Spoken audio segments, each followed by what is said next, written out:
Hello book lovers and welcome to Book Talk Radio Club. My name is Claire Perkins and today I'm talking to author Faye Wills. The Magic of a Dream, a children's story, was written during Faye's own IVF experience. That dream addressed not only the child she was dreaming of, but also all IVF children and their parents who share the IVF experience. Faye is a naturopath and lives with her partner John and daughter Layla in Perth, Australia. Hello Faye, welcome and thank you for coming on Book Talk Radio Club. Thank you so much for having me. Thank you. Oh, my pleasure. The Magic of a Dream. Would you like to tell Book Talk Radio Club's listeners about your book, please? Yeah, sure. The book's concept was really born out of long nights with a young baby. You just kind of think you're just sort of in your own world. It's late at night and you're thinking, and I was really pondering how I would ever begin to even come to the point of explaining the whole process that had come before she was born, because it was such a journey. And obviously I wanted it to be something of like a connection, a storybook, a bedtime story. And in that concept, I didn't want it to be about petri dishes and injections and clinical things. I really wanted it to hone in on the core message, which was ultimately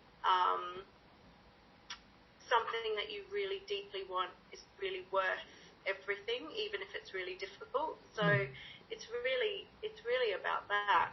I really found that there was a lot of little life lessons that came out of IVF, and so I really wanted to lace it into a bedtime story for children. At some point or another, children ask the inevitable question, where do I come from? The Magic of a Dream answers that question, but how deep into that explanation do you go with the answer? Because it's a children's book. Yeah, it's definitely not scientific. I decided to leave that to the scientific techie people out there, and I just wanted to make this a storybook. And so the depth comes in the emotions. It does touch on the fact that there is a doctor and that there is medicine to be taken, but in no way it's sciencey or technical at all. I just really wanted to keep it gentle and loving and warm and keep it all about, how we just really wanted that child and how we really did everything that we possibly needed to make them hear and that they're so special. Oh, so this is a children's book, as we said. What made you decide to write for children rather than adults about IVF? At the time, like I mentioned, it was really because I was thinking about how I was going to explain it to her. My story is coming. It's in progress. But at the time, I wrote it for Layla, and it literally just came about because I wanted to share that meaningful story with her. Right. There is a section at the back which is for the parents, and it's a bit of my advice and a little bit of like my sort of thoughts on the journey and kind of connecting to the parents and understanding, how difficult it is. Well, we'll go into that in a minute because I wanted to ask you about that. But before we do that, what age group is the book aimed at? I pretty much like 1 to 7 is probably, I would say 7 is probably about the point where they're not going to be as maybe interested, but from what I hear from parenting gurus and things, like children from about 1 to 7 love hearing about themselves, love listening to the way that they, listening to their baby stories and things like that. So, I'd probably say about 1 to 7 years old. The illustrations are really lovely and colourful. Did you do them or did you hire an illustrator? Yeah, I wish I had that kind of talent. I was blessed to have Corbin Hillam share his beautiful art and with my story, and I did get to have input the whole way through, and I was able to discuss my vision of the book, and he was able to come back with pictures, which I think have just made the story so magical and really brought out the feel of what I was aiming for. So you're very, very blessed with the pictures. Yeah, they are. They're lovely. They're really bright. This is your first book, so do you intend to write further on IVF for children, or you were saying you're doing a memoir, so that's going to be a book for adults, I presume? Yeah, I feel it's definitely time to tell my story now. It's sort of come about because from all of this I've started working more with fertility patients and clients and things like that. So for me, it's now really time to connect and share that story with the parents going through this. It's really difficult, and I feel like the more information and I guess just knowing that other people felt what you felt, or sort of dealing with what you're dealing with really helps in that whole thing. You don't feel as alone. So definitely time to write my story and share and connect with the parents, I think. You tried for a number of years to conceive. It must have been emotionally difficult for you going through the stages of your infertility journey. Can you describe some of the feelings during this time? Yeah, of course. So many. There's so many emotions, and it's really, I still find it very difficult to even get my head around them sometimes. But the way I always describe it is that it is a condition that is both physical and mental, and it contains so many lows, and they come in so many shapes and sizes, so many different forms.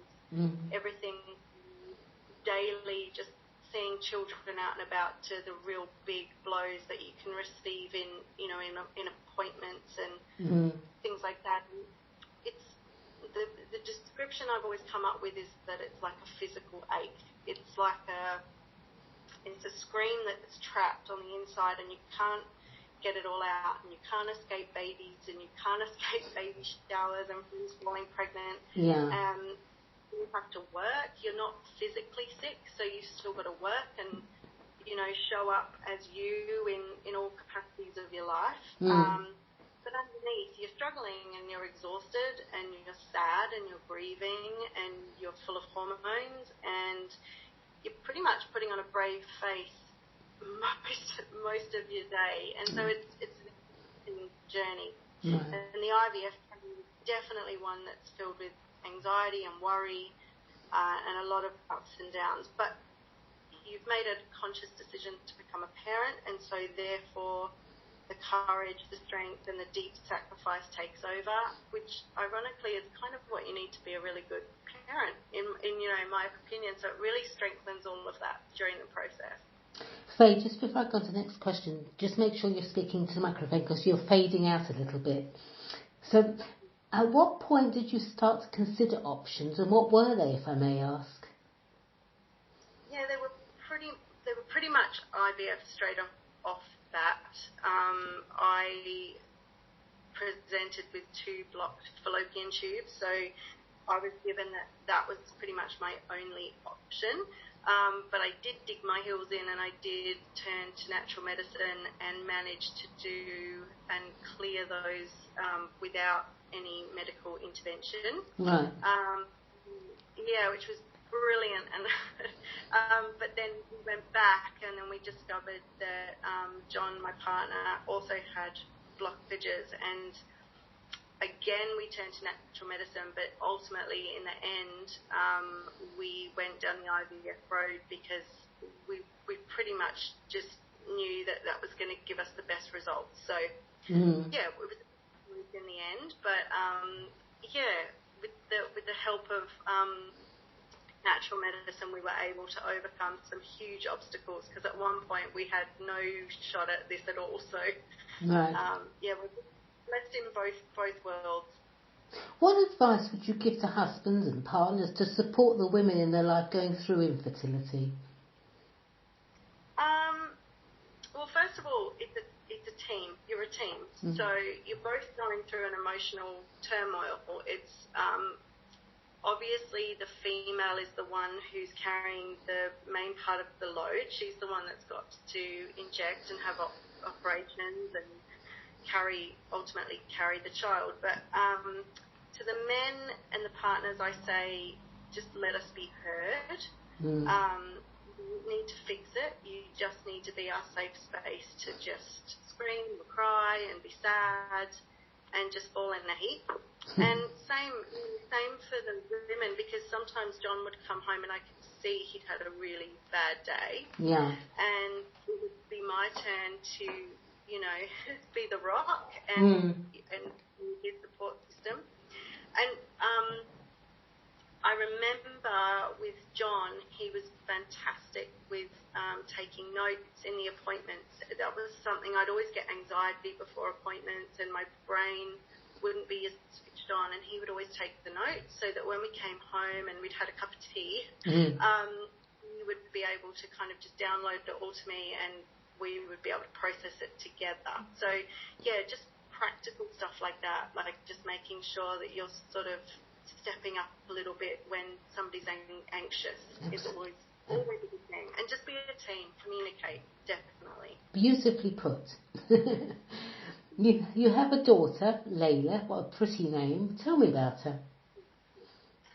Well, she's 4 now, right. And she's everything that I imagined. I had a lot of time where I would just be driving to work and I would just try and picture my child, and I think that was a big part of, just helping to get her here, just keep being really positive. Yeah. But she's really strong-willed, she's very, very funny and independent, and she's got a really big heart, so we're really, really just so lucky and grateful. And if I stare at her too long and remember the whole process, I just tear up because I still get so overwhelmed by it all. But she's just awesome, and I was lucky enough to kind of fall in love with her when I decided to have her. So for really 4 years before she even got here, I was, in love with a child. I just didn't know her yet. So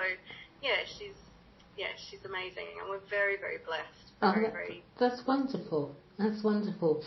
You're a naturopath. What is that, and what do you do?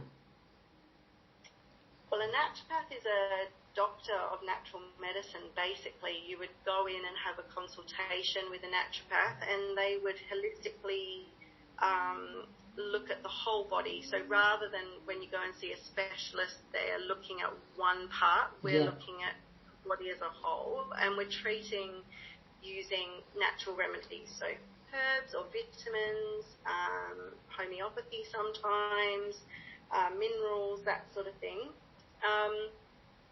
I've come away a lot from traditional naturopathy, and I'm now really only working with fertility clients. That's sort of become my little path, and I'm doing a lot of like life coaching and naturopathy together. So that's been really exciting, and just helping people have a better chance at having a baby is just a joy.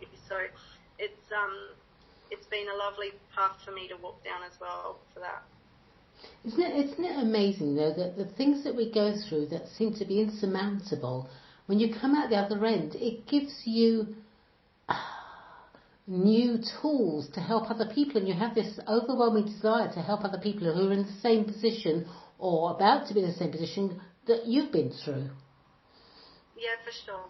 Like, and if I think about it, the best kind of people to help you in that position are people that can really resonate and can really understand where you are, because if you're somebody with an illness of any sort, nobody really understands until you've actually walked in those shoes yourself. So I think that it makes so much difference to have somebody who gets where you're actually at. So I'm really lucky to work with those kind of people. Lastly, Faye, where can Book Talk Radio Club listeners purchase The Magic of a Dream? Yeah, currently all online, so lulu.com and amazon.com and Booktopia are the 3 that are currently selling it. So all online at the moment. Well, thank you, Faye. That was really interesting. It was lovely to talk to you. Please come back on Book Talk Radio Club. I'd love to chat with you and hear more. In the meantime, good luck for the future, and thank you, everyone, for listening to Book Talk Radio Club. Thank you very much, Faye. Thank you for having me. Thank you. My pleasure.